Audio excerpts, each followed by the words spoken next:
Nobody really joining in anymore, fair enough. Can't pretend I'm not a little bit disappointed, 100 Club, because as men we know the rules. And the rules are, if you're a man and you hear another man going wah-hey, you have to keep going wah-hey, even past the point that is of any use at all. Because wah-hey is the only noise men need. You get a group of men together, proper men. Men, lads! Lads! Yeah. It's the proper response. You get a group of lads together, like on a stag do or something like that. That's the only noise we need. From the moment we meet each other on the train, the bus, the coach, the plane. Hey! Hey! Whose round is it? Hey! John's fallen over, one of us should take him to hospital. Hey! It's the only noise. All the other words in the English language written by women for women. Men have no need of them. You get a big group of women together like a hen do.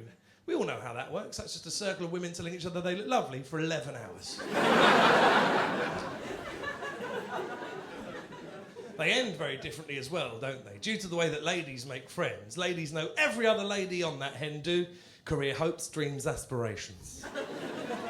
By the end of a night's Lambrini, it's two factions, one screaming the word slag, and the other singing I will survive like their wombs depend on it. Which is entirely different to the end of a stag do. Due to the way men make friends, you're very lucky on a stag do if you know even one other man on that stag do, including the groom. By the end of a night's ale, however, you're a band of brothers!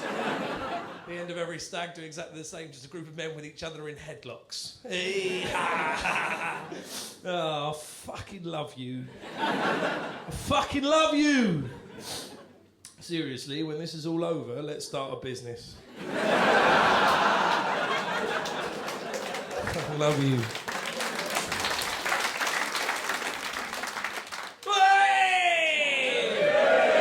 You see? Now we've clarified the rules. Every man in this room joining in. But I realise one or two ladies in the room looking at me going, oh no, not my man. My man's not going wah-hey. My man's not an animal. Well, you're right, sisters, your man isn't going wah-hey. And the reason for that is that he's here with you. And he is essentially terrified if he reveals his true animal identity, you will no longer suck his cock, and we can't have that. We can't have that for a moment. That is literally the only reason any man in this room got out of bed this morning. If you ask a man who's just woken up, do you hope by the time you go back to bed nobody has sucked your cock? You are very much looking at a man doing this face. Because we are motivated by the blowjob. That is... And possibly the more educated of you in the room are thinking, you mean, of course, by sex. No. I think I might have meant by sex 60 years ago when a man could come home after a hard day's work and fuck his wife while she rustled up a casserole or polished off a crossword, something like that. But not anymore. Now, as a man, you know sexually your job is to enthrall, amaze, and entertain. You can't just fuck away. Instead, you're there just thinking, is this any good? What are these series of random guttural noises meant to mean? Is that encouragement? Am I leaning on her hair? Should it even be this way? Should we be saluting the moon or cresting the cow or saluting the lily? Should there be more tit, less clit up against the wall on a chair? Should it be that thing she circled in More magazine? Should I be saying things, sweet things, lovely things? Should I be saying mean things, horrible things? Making violent threats? Oh, God. Is this even enough? Should there be things from the drawer? The secret drawer, the special drawer. Should it be the thing I bought her for her birthday? Should it be the thing that she bought herself for her birthday? That plugs directly into the wall? Should it be the thing with the animal's face on it? Whereas with a blowjob, you pretty much lie there and feel like a king. And it turns out that is superior in every conceivable way. And of course, speed is a compliment.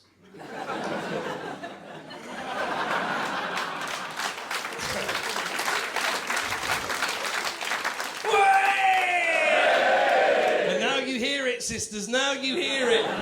Men having cast off the shackles of polite society, revelling in their true animal identities, but still even now, one or two of you looking at me, oh no, not my man. My man isn't motivated solely by the blowjob. My man wrote me a poem.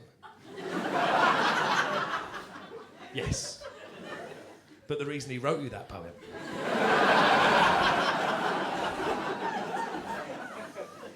because he is motivated by the blowjob. I'm not proud of this material, ladies and gentlemen. I'm not. I got into stand-up comedy because I wanted to be one of those comedians that had a worldview and was able to communicate that worldview through comedy. Those were the people that inspired me. But basically, turns out I'm a moron. I think nothing that we don't all already know. Men are motivated by blowjobs. Nobody in this room is sat there going, I'd never thought of that. So I'm just not intelligent enough to be the kind of comedian that I wanted to be. I think I'm intelligent enough, though, to wonder why. Yeah, sure. And I've looked into it, read a few books. It seems to me that what we're dealing with here is evolutionary psychology. Which does mean that I'm going to have to talk a little bit about evolution. And so all I would say is if you are a person of faith, please understand I can respect what you believe. All I would ask is please respect what I believe. And if you want to find out more about what I believe, it won't cost you a penny. Jump on the internet, Google the phrase provable facts.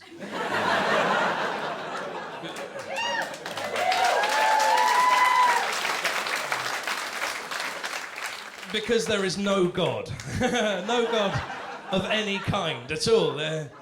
We're monkeys that cling to a rock spinning around the sun. That's how it works. They've dug a lot of shit up out of the ground and done all sorts of experiments that trace the history of genes right back across the species. There is fundamentally no God. And I just sort of think, if you think that there is one, if you can look at all of the evidence and decide that you'd still rather have an invisible friend who lives in the sky and loves you so much that he never gets in touch, then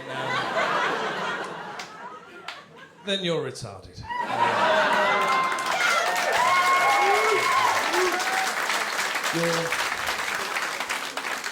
You're retarded and you should kill yourself because you're taking up room. You're taking up room, and we don't need you. But you know, I get why you would believe in God. The world is an awful place. The thing is, I used to believe in God. And did youth camps and youth preaching and all of that, and then all that bloody evidence just gets right in the way, doesn't it? And if that happens to you, trust me, it's much like losing a family member, and you go through a genuine period of mourning. And I'm angry enough about it that even though there are a lot of comedians out there talking about the non-existence of God in quite a subtle, nuanced, and intelligent way, I'm doing it this way. But like I say, I mean, I can get why you would want to believe in God. I mean, it can't be easy either, can it? It can't be easy being a person of faith in the modern world. Maybe we've got good Catholic people in the room. It can't be easy being you. Yeah! We'll just have the one drink. We'll just have the one. Can't be easy being you, sir, can it? Having to wake up every morning and think to yourself, I know what this is about. All of this is about God. He came down as himself as his son, as himself as his son, as himself as his son, as himself as his own son, to save us all from the sin he created by a woman eating an apple that a snake told her to. That's what it's all about, all of it. Having done this, the future zombie carpenter would give us one commandment. Just one. There are no other commandments but this. Love one another. Now, if you're hearing that for the first time, you might be tempted, as intelligent people, to think, I get what that's about. It's about fostering an attitude of mutual respect. See, if you love one another, then everybody's free to do whatever they wish to themselves, as long as the ramifications are their own. It's a wonderful principle. It's the only way we could ever truly be free. But good Catholics in the room know, thanks to the men in the pointy hats, that what he actually meant was love one another apart from the gays. No, because if you just heard love one another, left to your own devices, you might think, I get what that's about. It's about fostering an attitude of mutual respect. But good Catholics in the room, no thanks to the men in the pointy hats who live in the billionaire's castle in Rome. That what he actually meant was love one another apart from the gays and let the Africans get AIDS. Because left to your own devices, hearing love one another, you might think, I get what that's about. It's about fostering an attitude of mutual respect. But good Catholics in the room, no thanks to the men in the pointy hats who live in the billionaire's castle in Rome, led by a Nazi. What he actually meant was love one another apart from the gays, let the Africans get AIDS, and the proper penalty for raping children is administrative reshuffle.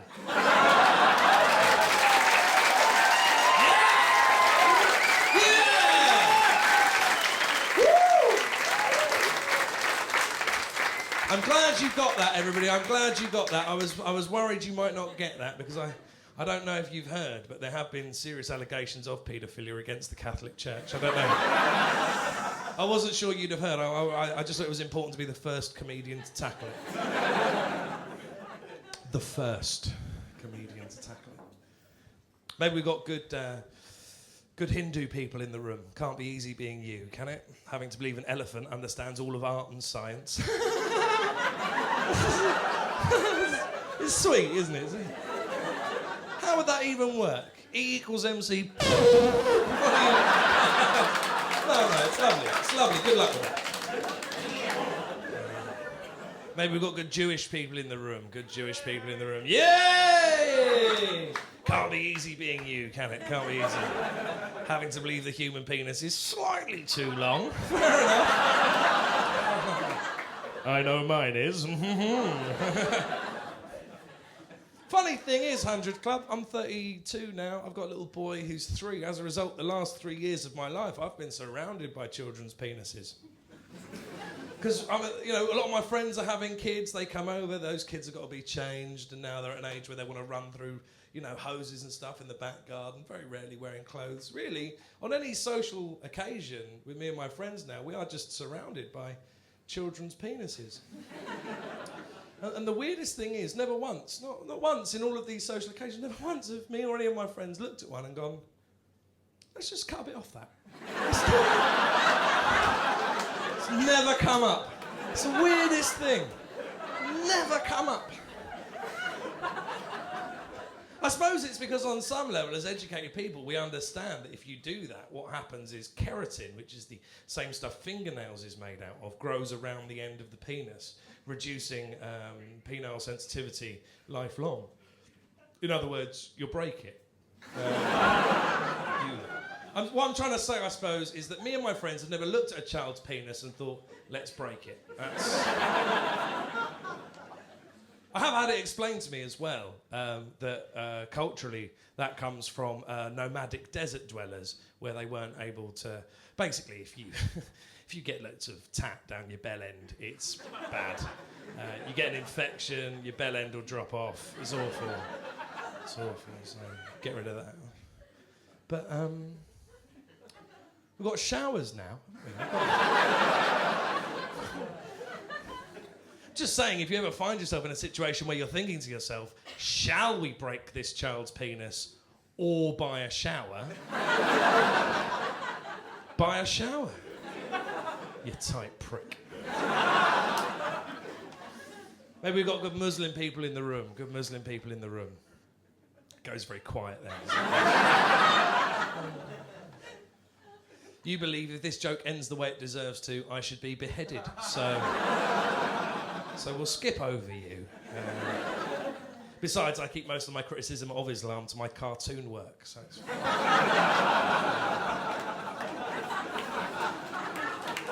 Oh, do they?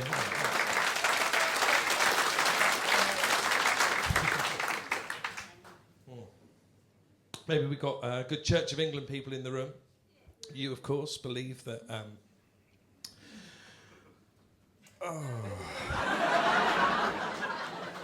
No, come on, don't spoil it. Is it something about flapjacks?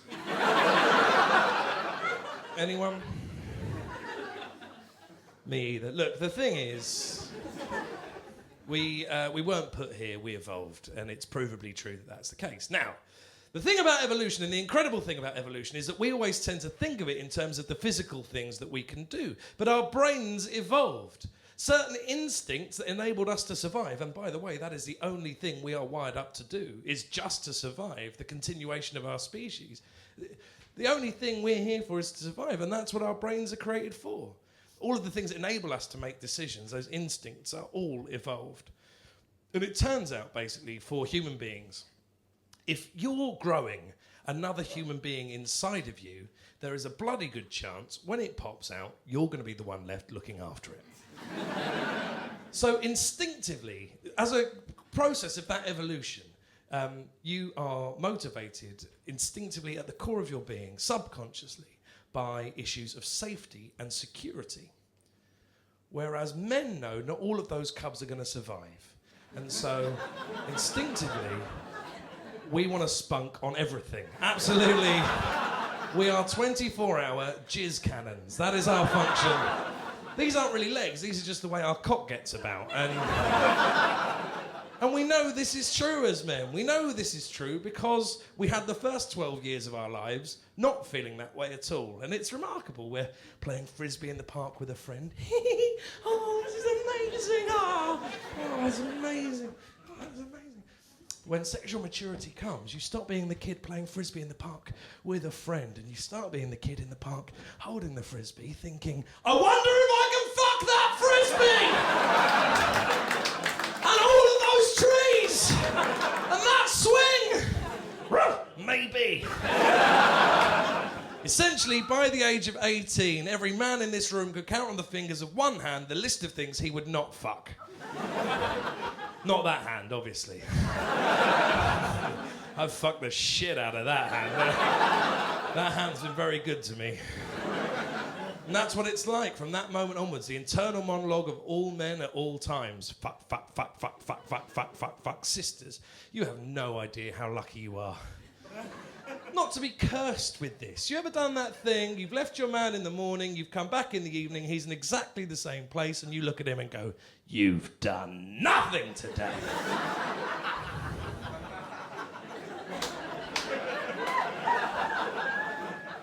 Au contraire.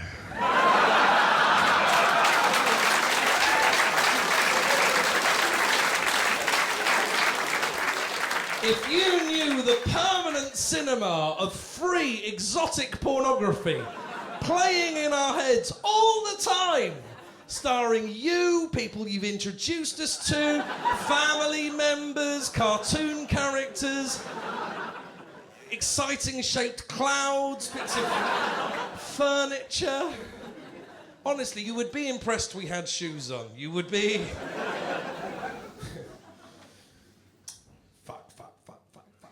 all the time. It's why men have to do stupid shit like invent golf. Golf is literally just two blokes who got together and went... Are you thinking about fucking all the time? Yeah, all the time. What are we gonna do about it? Let's dig 18 tiny holes miles apart from one another. And we'll get a ball and some sticks and we'll try and knock the ball in each of the holes with the sticks.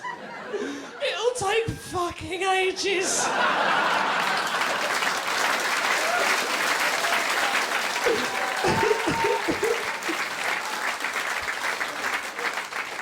But there comes a time when the golf is over and the thoughts of fucking return.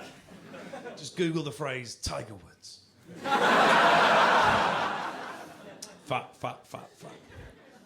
Suppose what I'm saying very simply is this. Sisters, if you're in a relationship where you feel loved and adored, safe and secure, understand that the pre-evolved need at the core of who you are is being met.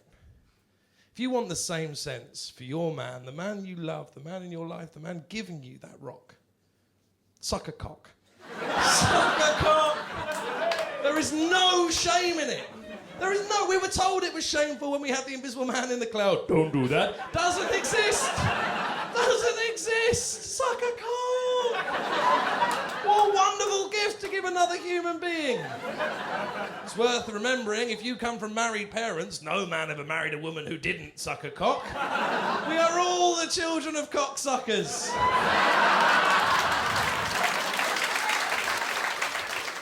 And if you come from unmarried parents, chances are your mum sucked quite a lot of cock, so get off your high horse! Suck a cock! It's normally about this point that many people in the room are thinking, wow, this is quite something. He's been on stage now and exclusively talked about sucking cock.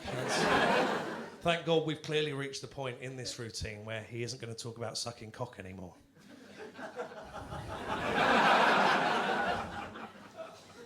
I'm sorry. We haven't reached that. Don't get me wrong, if I was a proper comedian, then we would have reached that point. But I'm not. For anybody who doesn't know, basically what happened was this. I was performing comedy at a very low level when I got a job on telly doing some presenting.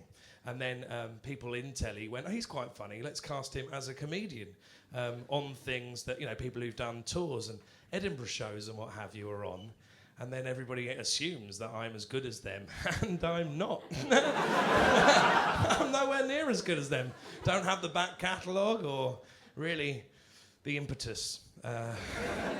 Just like turning up on telly, getting drunk, making cheap jokes at people we all don't like, cashing the cheque and going home. That's...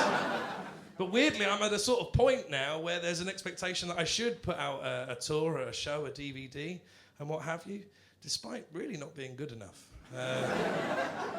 And thank you all for helping me perpetrate this lie.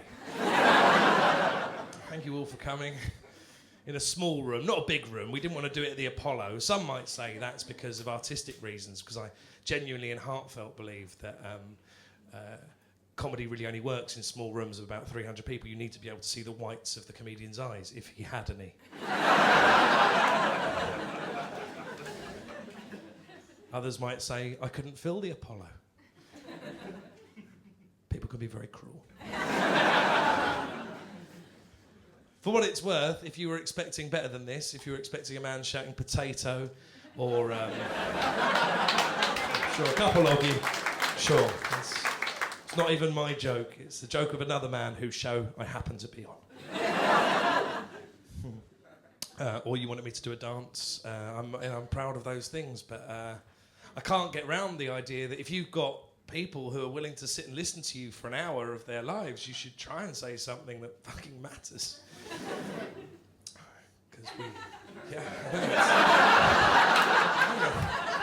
Because it seems a ridiculous point, doesn't it? Oh, it was you, madam. Seems ridiculous, doesn't it? As a comedian, you only have one of two functions. One is to distract people from the inevitability of their own death. or the other one is this. But I have tried to write jokes like proper comedians you've seen on telly. I realised, that's probably where the market really is. And the guy who's producing the DVD said, at least try and tap into that. I've tried.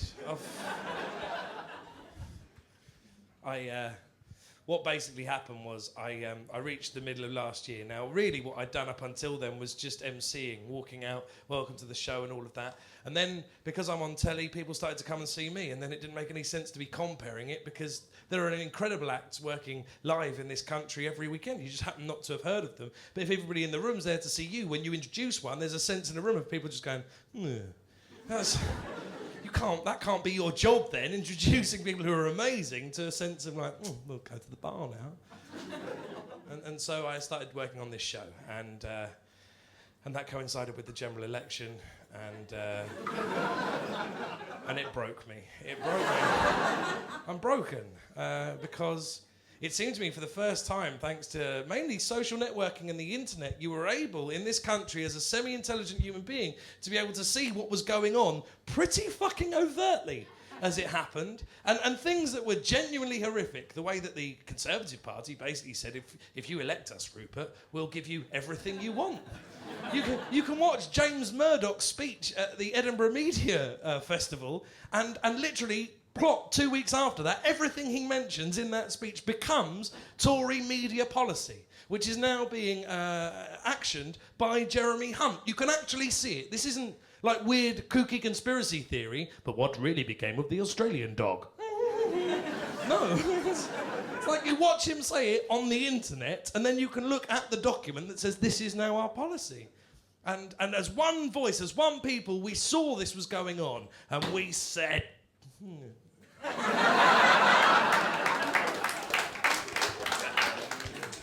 Want to change, really. It's not unacceptable that we would want a change, was it? I mean, we had a red team in who were meant to be the nice ones. We had the red team for a while. Do you remember the red team? They were lovely. There was the nice one, wasn't there? And then there was the wonky one, and we... But the nice one and the wonky one basically heard 2 million people walking through the streets of London saying, "No war!" And because we're a democracy, they heard that and they went, "No, we'll do war. Fancy a war." Yeah. And they gave away all civil liberties that we've had in this country since pretty much the Peasants' Revolt. And as one voice and one people, we went...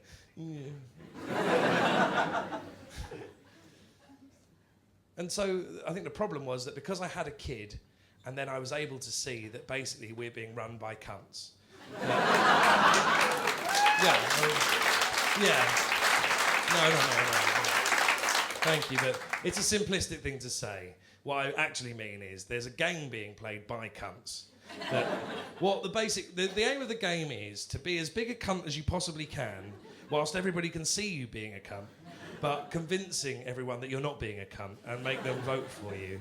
And then whoever's been the biggest cunt gets a go at being the cunt. Or, as it turns out after the last general election, the big cunt's pet. Can't have everything is what we learn.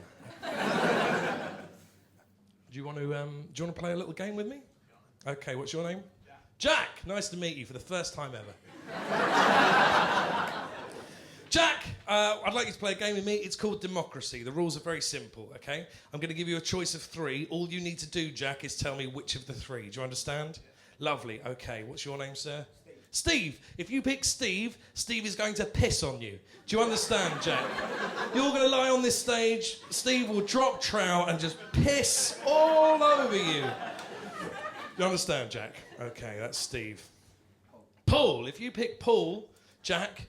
Paul is going to shit into your open mouth. Oh, tricky, right? You'll be laying on your back. Paul will drop trow, gently bend right over. You will open your mouth. Paul will shit in it. Do you understand, Jack? Okay, so Steve will piss on you. Paul will shit into your open mouth. Your name, sir? Paul. This is going to get confusing. Do you mind if I call you Brian? If you pick Brian... Brian is going to kick you in the anus. Now, the important thing here, Jack, is how it will work. You will drop trow, stand over here with the pants and the trousers around your ankles. Brian will remove his shoe and sock, and he will kick you in the anus. Now, the important thing is you will feel his big toenail just puncturing the balloon knot. Okay, how big are his feet? It's an excellent question, Jack. A solid size 10, according to Brian. So all I need is a name. Will it be Steve, Paul, or Brian? Jack, Steve, Paul, or Brian? Who's it going to be? Steve, Paul, or Brian? Who? Steve. Steve! Of course, you could have picked none of them, couldn't you, Jack?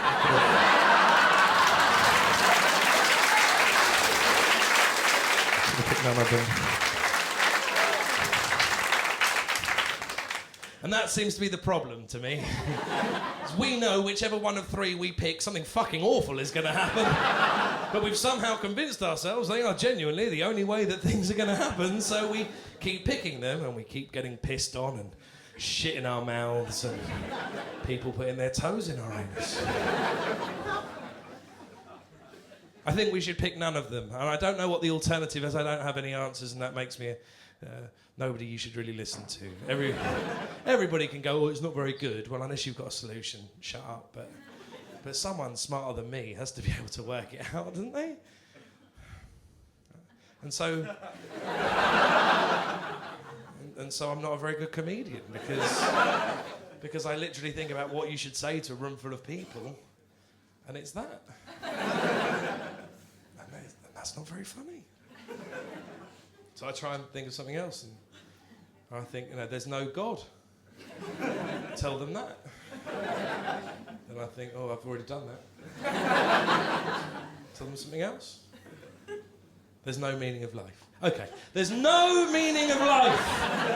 There is no meaning of life, and that is genuinely only a problem if you were told that there is a meaning of life. It's only a problem under those conditions. What's your name, sir? Wayne. Wayne, what are you into? What do you like, Wayne? Yeah, what do you like? Anything? Video games. Who's your favourite console? Is it John Xbox? Is it PT PlayStation? Or Wesley Wii?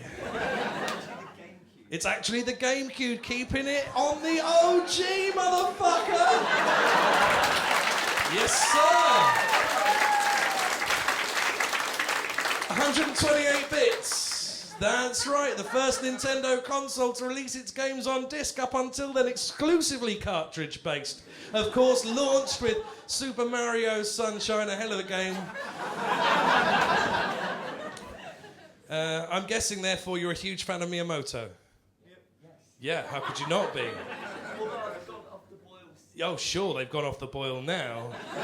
But once you introduce a motion capture philosophy into games that are inherently platform-based, you're going to run into these kind of problems. I know so much about it because Miyamoto's a friend of mine. We got chatting over Twitter. He actually wanted to be at the show tonight, Wayne. He's here. Would you like to meet him? Yeah? You excited? Okay, ladies and gentlemen, please welcome all the way from Japan. Sorry, what? He's not. You're not going to believe this, Wayne. He's fucked off. How do you feel, Wayne? Bit gutted? Tiny bit. He was never here. Miyamoto was never here. He would never... I don't know him. He doesn't even do interviews. What are the odds of him turning up to this shit? He was never here. We all knew that, didn't we? We all knew he wasn't here. But the thing is, we told Wayne he was, and Wayne got really excited. So when the truth came out, he felt really let down. But he was never here.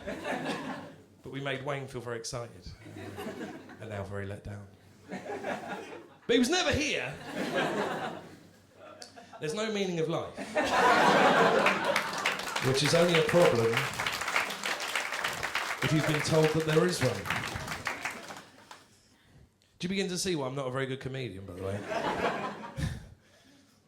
So instead, I can only really write jokes about the things I understand to be real, and because I'm a man, that appears to be sucking cock. The only thing I understand to be genuinely true between two human beings is fucking. And that seems all right. But that's why I'm sort of getting the point out that that's why this is the only thing the show is about. And let's be honest, there isn't a lady in the room who's never sucked a cock, is there?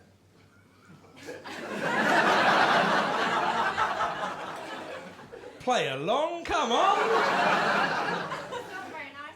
It's not very nice.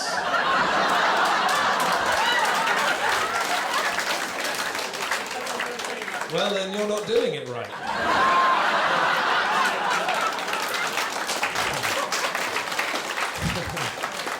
Trust me, in the hands of somebody who knows what they're doing, it's remarkable. No, I mean, you know, I'm not talking about the lesbians, by the way. If there are any lesbians in here, I don't mean you. The last people I want to offend. Trust me, I'm a big fan. I'm not a lesbian myself, but I've been Googling them, and they are doing some heroic work, honestly. Really. No, I don't mean lesbians. I mean, you know, anybody Still very quiet. Look, it's just the simple application of logic. That is literally... Look, okay. To be in this room, you have to be 18, because those are the rules. Now, also to be in this room, you have to be in travelable distance to this venue, which is on London's Oxford Street. So maybe you live in any one of the home counties, maybe a little bit further afield. But if that's true, basically you live in this country and you're over the age of 18. You have unquestionably had the opportunity to suck a cock, because that's what we are now. So if you're over the age of 18 and you had the opportunity to suck a cock, the only way that you have never sucked a cock is to have made a policy decision before you ever sucked a cock that you would never suck a cock. Which means that the point the cock was presented to you, you went, no, I don't do that.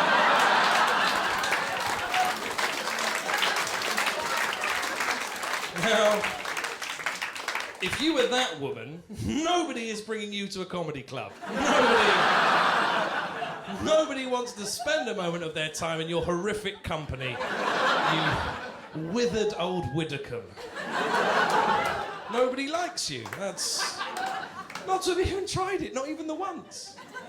So that's all I'm saying, really, is, you know, there have been some cocks sucked. And that's a wonderful thing, and thank you very much. But let's not make out that it's a horrible thing when it isn't.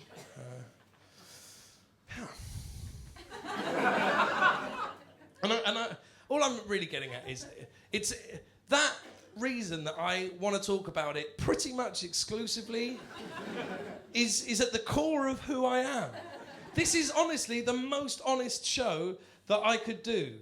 I could, honestly, look, here's the truth. I know all the people who write for all the comedians that sell all the big DVDs. I know all the writers. I've got enough money. I could pay those writers to write for me. But I honestly just thought if I wanted to be the comedian that when I was 14, I thought that's the point of being a comedian, then I had to be honest, and the only thing.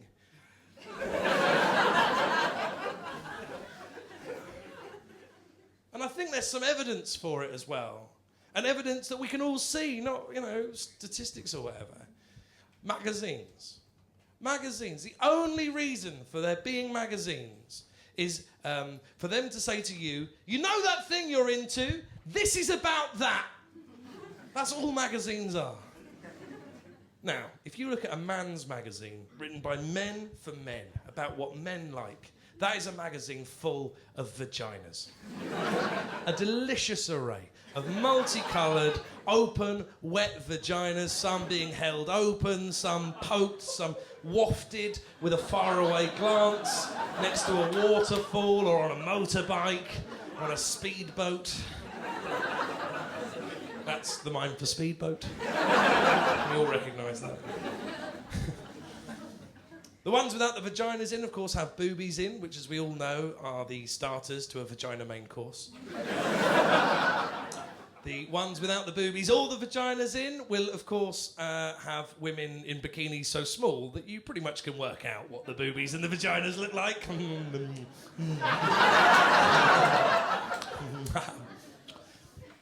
And they will be full of articles with men who've clearly had more than their fair share of vaginas. Giving you little hints and tips how you might acquire more vaginas yourselves. Suits that you can pop on that make you attractive to vaginas. Cars that vaginas enjoy being ferried around in. Gadgets you can whip out that prove you're worthy of a vagina. Little sachets of things you can slap on yourself that make you a viable chemical vagina target. And the ones that aren't about this are about cycling. Now, if women had a similar core sexual motivation, then a ladies' magazine written by ladies for ladies about what ladies like would be full of big, hard cocks. They are not. A ladies' magazine written by ladies for ladies about what ladies like is a long list of new ways for you to hate yourself.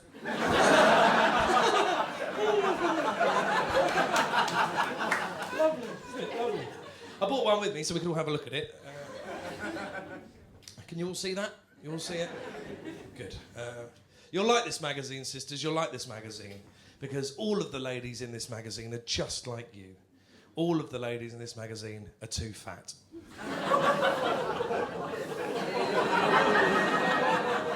No, you're like this magazine, sisters. You're like this. All of the ladies in this magazine are just like you. All the ladies in this magazine are too thin. You're like it. All of the ladies in this magazine are just like you. They're too tall and too short. All of the ladies in this magazine are just like you. They're humpty-backed and wassail-nosed and cross-eyed. All of the ladies in this magazine are just like you. They're pear-shaped and cannonball-shaped and figure-of-eight shaped. You're like this. They're just like you. All the ladies in this magazine have got hook noses and sticky-out chins and shit hair. All of the ladies in this magazine are just like you. Because all of the ladies in this magazine are fucking wretched.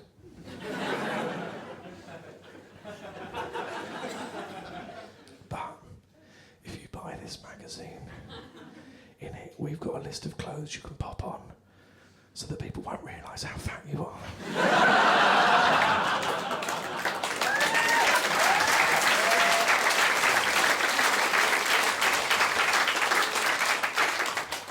In it, we've got a list of ways of things you can smear on your face so that people won't realise how ugly you are. In it, we've got page after page after page of celebrity-endorsed perfume that you can squirt on yourself so people won't realise you fucking stink. In it, we've got so many beautiful shoes that if you put them on, everybody will spend so long looking down at your feet. No one will once look you in the eye. Because if they did, they'd realise you're a cunt.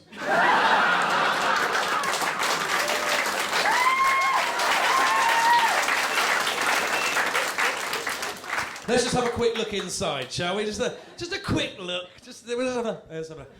Whoa! There she is! Wow. Can you all see? Look, there. Page 7 there, full page. She's 26. She's had music out all over the world, a lot of singles, charting all the time. You might have seen her interviewed as well on the telly. She's done quite a lot of that. She seems like a nice bird, but let's be honest, flying all over the world all the time probably drives you a bit mental. So she doesn't seem normal exactly, but she seems nice enough, doesn't she? Does a lot of work for charity as well. But that's not why she's in. I don't know if you can see this. We took this picture of her getting out of a taxi, and I don't know if you can see, but the I don't know if you can see, but the top. Sorry. I don't know if you can see, but the top of her. The top of her. I don't know if you can see that the top of her leg is a little. Top of her leg is a little. The top of her. The top of her. The top of her.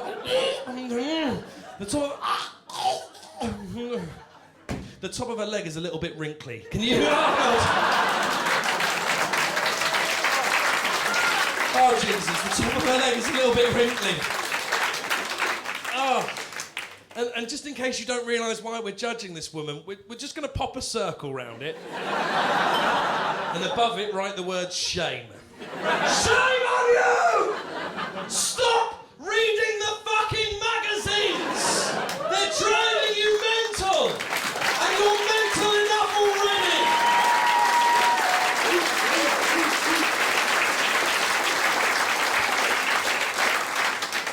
By which I mean, of course, you're not mental. You're mental.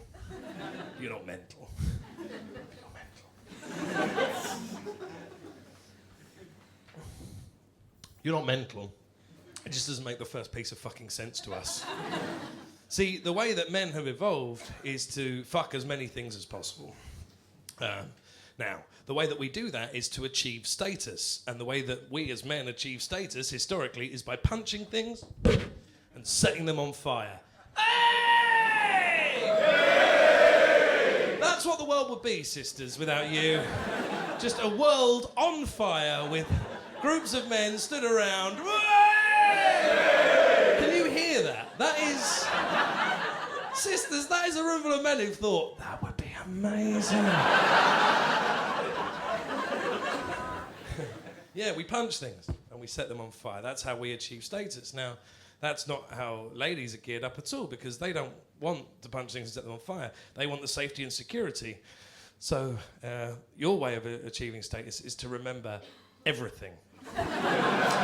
every last detail, everything everybody's ever said, what they're wearing, so that you can pick out each weakness in turn. And then when somebody's at their most vulnerable, you can reach into their chest and kill them from the inside out. Yeah, sure. And that's the thing, isn't it? Where men are all... Hey! Women are all... Oh,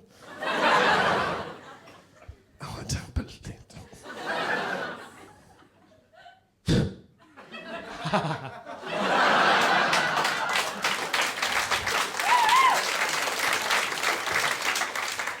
So your whole way of living your life is of no understanding to us men at all.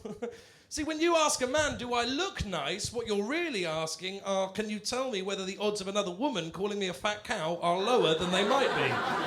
Because if you ask a man, do I look nice, you already know if we think you look nice, because if we didn't think you look nice, we would leave. Because that's the only reason we're there. Is at some point we looked at you and went, you look nice, can I come home with you, please? Thank you.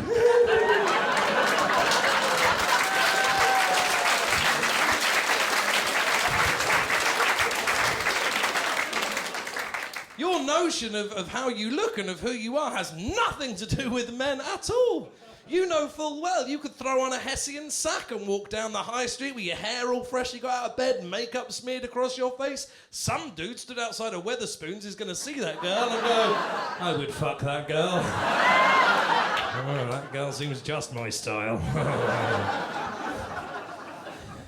It has nothing to do with us at all. Leave us the fuck out of it. Because really, you're now being sold a notion of female perfection that not only doesn't exist, but has never existed. The women in the magazines, the way they look, don't look like that. But there's a notion that they do, so when you look at yourself, you think, I look shitty compared to that person. Well, of course you do. They're a fucking cartoon. And that permanent need to have a benchmark and to judge everything in your life from that benchmark makes you miserable. And we can do nothing about that. And you make us miserable as a result. This was brought home to me recently. My friend, my wife's friend, came to stay. Lovely girl. And to say thank you for us letting her stay, she bought a box of 12 Krispy Kreme donuts. Well, we were going to let her have our room upstairs, so we pulled the sofa bed out in the lounge. And just as she was going to bed, she looked at the donuts and went, oh, my wife went, oh, I'll pop them in the kitchen. And my wife's friend went, why? I hardly think Rufus is going to eat 12 donuts by the time I come down in the morning.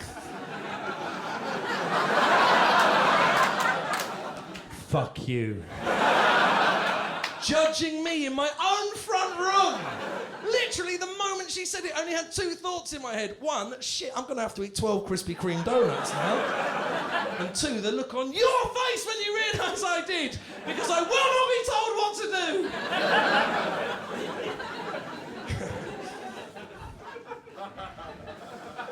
Man, they were delicious, though. Didn't sleep for 11 hours. That's so chill.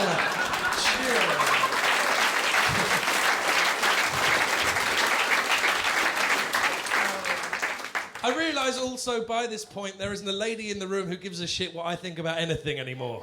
And fair enough. I've been too direct, and immature, and all of those things. But if I could be permitted to give one piece of advice, sisters, just one, it's simply this. If you're going out with a man who has ever, for any reason at all, asked you to lose weight, pack a bag and leave. Because your life is awful. And it will never be any better while you're with that man. You already have a permanent nagging doubt that you're not good enough. So if he's ever sowed the seed that maybe he's judging you in the same way you're judging yourself, you will be miserable forever. Because you're not going out with a bloke who's worked out that actually the only thing you can ever say is you look wonderful. Because if he loves you for who you are, which is basically somebody who will suck his cock, then but it doesn't. Instead, it turns out you're going out with a moron, and a moron can't make you happy. A moron basically has looked at the plastic women in the magazines he's buying and thought, I want one of them. I want to parade around a little plastic snooker cue woman in front of my friends and go, look, I'm fucking a snooker cue woman.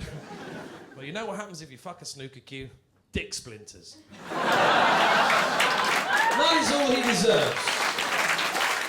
It is all he deserves. Because women aren't meant to be little stick things, they're meant to be warm, round things with bits you can slap that slap you back. Secret compartments you can leave with thumbprints so other people know you were there. Like a sort of library book. Sisters, if you're having your propensity to finish an entire Battenberg demonised, pack a bag and leave. Your life is awful. A woman carrying a little bit of extra timber is merely a woman claiming, I have the energy to fuck back. And those are the keepers.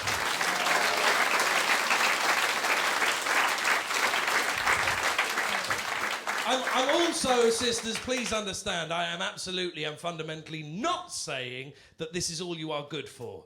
Sucking cock. That is not my point at all. You can do everything from buying curtains to running India.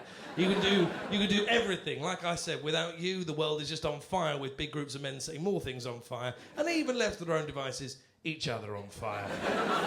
They're farts. That's the point it will get to. Even things that we produce, we will. Rest assured, if spunk could set on fire, well, I mean, you can imagine. Yeah. I'm not saying you have no sexual motivation either. You deserve to be with a man who will drill you for oil and eat you like a hungry wolf. Absolutely. Abso-fucking-lutely. I'm just saying that when you want that, that will take up a part of who you are. But it won't define your every waking moment in the way that it does for the man in your life. And that, my friends, is pretty much the only things I understand to be real. Which is kind of the end.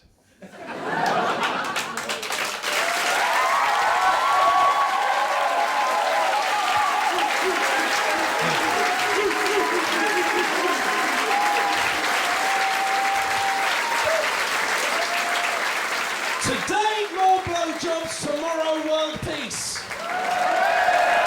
Today, more blowjobs, tomorrow, world peace. No man ever went to war if there was a blowjob waiting at home. No man ever signed an illegal declaration of war in another country if the blowjob was a viable alternative. Clinton knew this.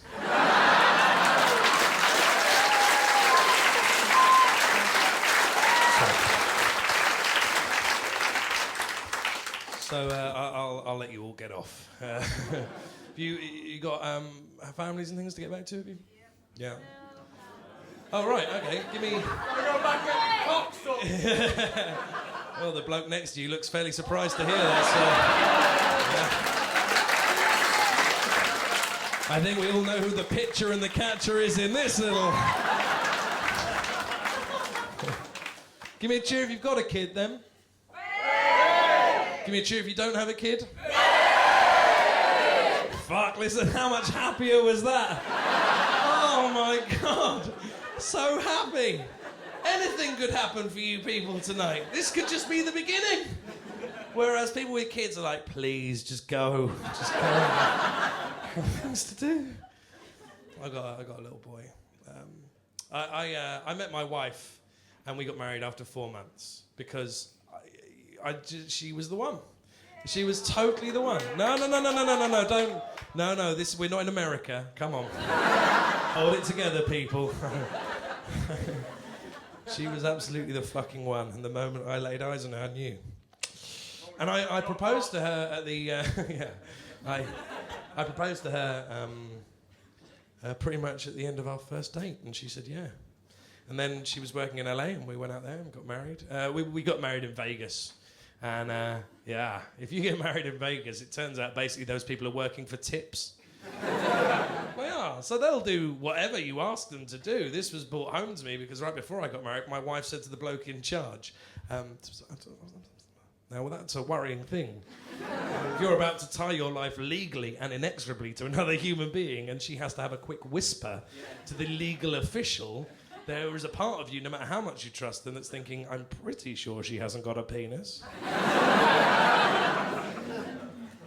Turned out, though, that I found out. No, I didn't turn out. Yeah. And please welcome my wife, Lady Gaga. No.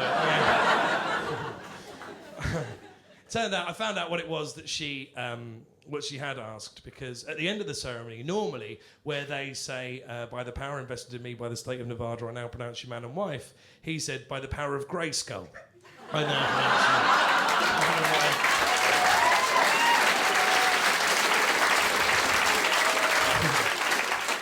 And if you meet a woman who's prepared to do that for you on her wedding day, fucking marry her.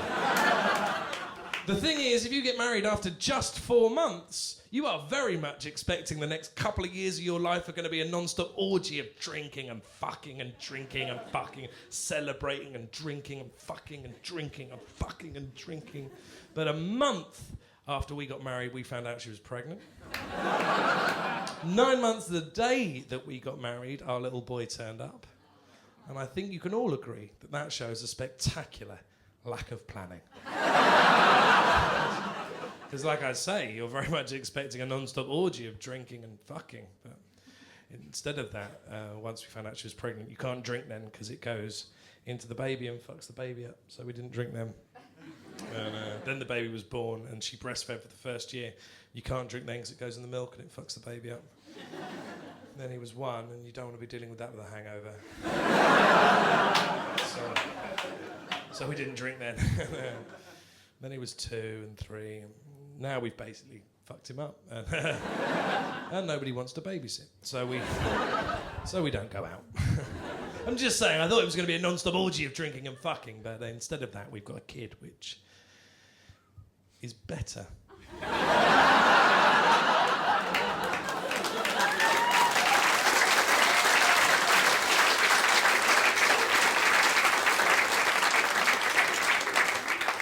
Thing is, you childless fucks in the room who are, oh yeah, I'm not kidding. At some point you'll want a kid, you do understand that, don't you? It's all in there, it's all pre-programmed, it's all predestined. That's how we're wired up. At some point you'll want a kid. And when you have a kid, you'll realise something that nobody has told you. But I will tell you. When you have a kid, the amount you get headbutted in the face goes through the roof. You cannot believe how much you will be headbutted in the face. Every day, a couple of dozen times. Come and give Daddy a cut. Bang! Oh. Carrying them around. One day, son, all this will bang! It's not their fault. They can't help it. It's a design flaw. Little wobbly body, big heavy head. And it's not like a cutesy headbutt in the face either. It's like somebody has picked up a kid by the ankles and just gone, fucking have this.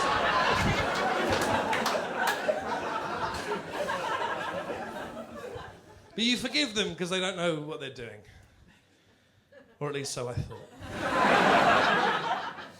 About 3 weeks ago, my little boy woke up, came into our room, ignored his mum's side of the bed, came round to my side of the bed where I was asleep. And just bang! Headbutted me in the face. Then proceeded to look at me with a little expression that seemed to imply the phrase, ready, break.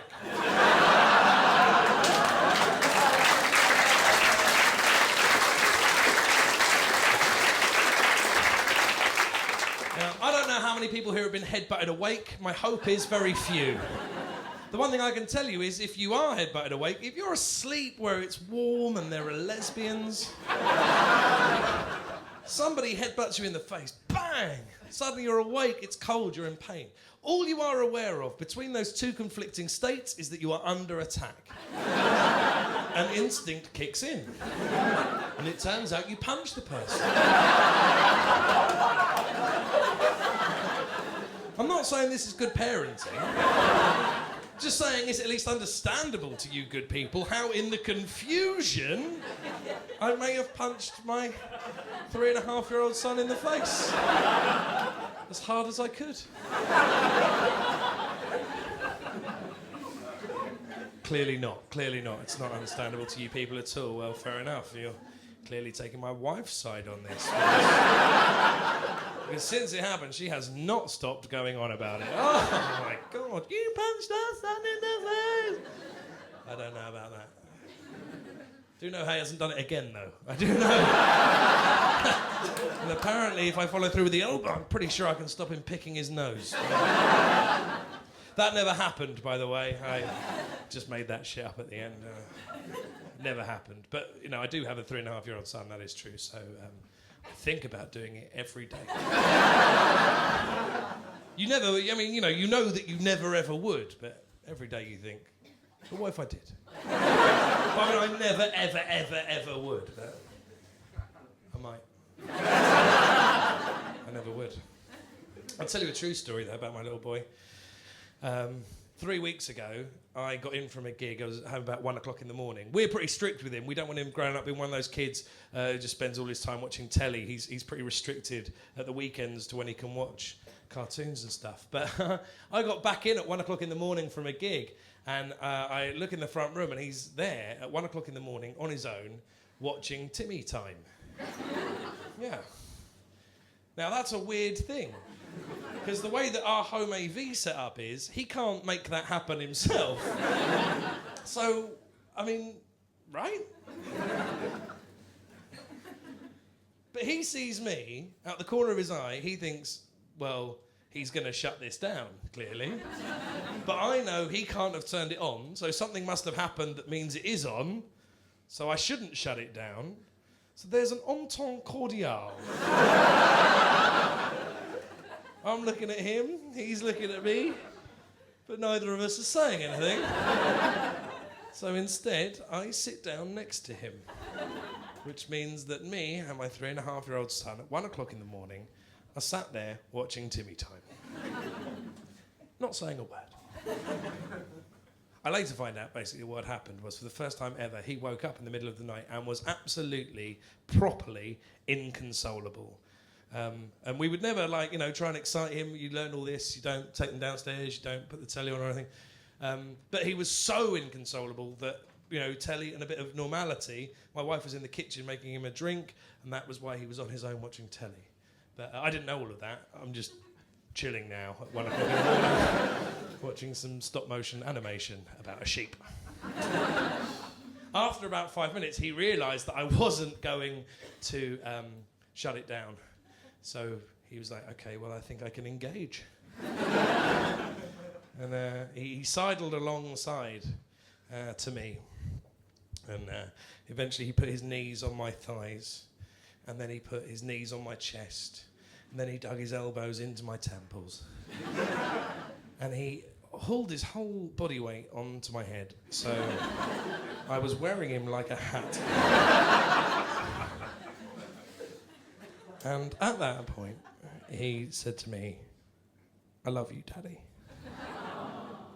Yeah, which doesn't mean anything. It doesn't. That's my point. That's the point of this show. It doesn't mean anything, does it? Like, whether that kid existed or not, it doesn't matter to you.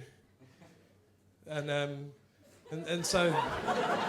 What, if he died, you wouldn't care? No. But that's, And my wife then came in with his drink, saw him on my head like that, and took a photo and was like putting it on Facebook. But that doesn't matter. Like, you've never seen it. It doesn't even... you're just hearing it secondhand. So that's what I'm saying. That's the point, really, of the show. No, there's no meaning of life. There's no God. None of these things matter. Do you understand? Yeah, good. Good. When she posted it on Facebook, all of our friends and family, they all posted underneath it as well. Which doesn't matter, does it? Doesn't.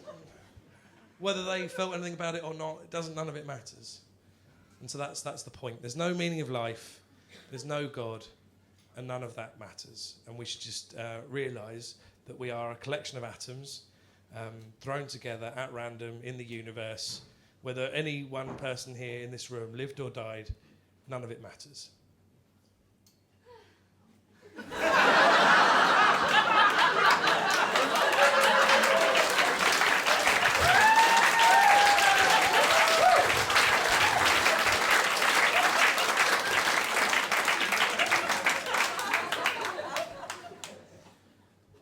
Does matter though, doesn't it?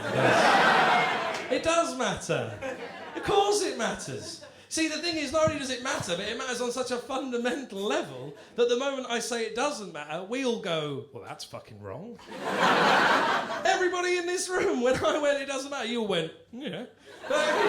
Like, of all the things I've said tonight, the only thing that you genuinely took offence at was the notion that a father saying his son's love didn't matter was genuinely offensive. And you're right. That is the only thing I've said tonight that you should on any level be offended by, because we know it's fucking wrong in our bones. We know it's wrong. We know that the only thing that fucking matters to anybody in this room is the people around them and the people that they fucking love. And we're having it all taken away from us by people with more money and more moves because we're fucking apathetic. We can see these cunts pulling the strings. We know the fucking strokes. But we just sit there and go, oh, well, it's all right, X Factor will be on in a minute. Don't get me wrong, I fucking love the X Factor. Rachel Adedeji. Fucking love the X Factor. But we can only allow ourselves the bullshit if we're fighting for the things that we know in our souls matter. We know that nurses earning less money than footballers is fucked up. We know it, but we're told not to do a fuck all about it because it's all complicated. The world's complicated and you shouldn't do anything about it. How complicated can it be? Really? Why aren't we trying to put things right? It's because we're short-termist. We've evolved to only feel short-term things. And we need smarter people, fucking smarter people than me. Do you know how hot it is in this room? I'm wearing a coat. Look at me. I'm dripping wet. Somebody in this room or somebody watching this DVD at home is smart enough to work out what we're doing wrong and put it right. And if we find out who they are, let's get behind them and fucking make some changes. Because I grew up my whole life watching enough telly to be told that at some point it all came good. And it just seems to me that that isn't what happens. Instead, you get to a point in your life where you're so burdened with fucking debt and bullshit that you think, I better keep swimming the same direction as everybody else or I'll sink. Well, guess what? It's only worth living for something if you die for nothing, right? Yeah. So, here's my plan. Here's my plan. Sisters, we need to find these people. They're wearing £3,000 suits and £2,000 shoes. We could never spot them, but you will see everything. When you find them, point them out to us. We will punch them and we will set them on fire. We will drag these cunts from their offices into Leicester Square. We will build them into a pile and we will set them on fire and we will take